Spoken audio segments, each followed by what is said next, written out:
Welcome to King Silk Art. This is truly some of the most spectacular art that man has to offer. What you're seeing is this is all silk embroidered, and it comes from a province in China called Suzhou. And this art has been done for over 2,000 years. There are families that were put there by the emperor to embroider his robes. What they do is they'll take all the silkworms, they put them in these baskets and feed them on mulberry leaves.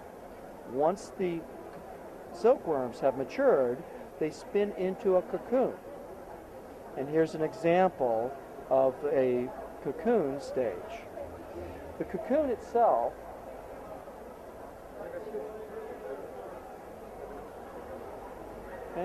and what they do with this is they'll take a vegetable dye, permeate the silk with the dye. So what you're looking at is an organic to an organic. So the dye becomes a permanent fixture in the silk thread, and so it will never lose its color.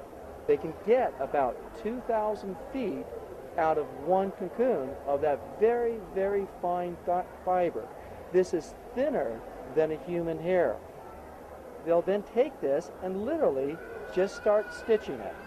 As part of it, the first thing they'll do is they'll split the thread down to a specific count of the thread itself.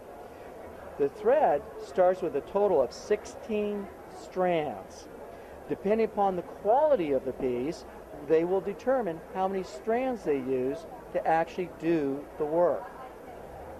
Something like this, like a tiger for example, these top quality pieces will take anywhere from months to years to complete.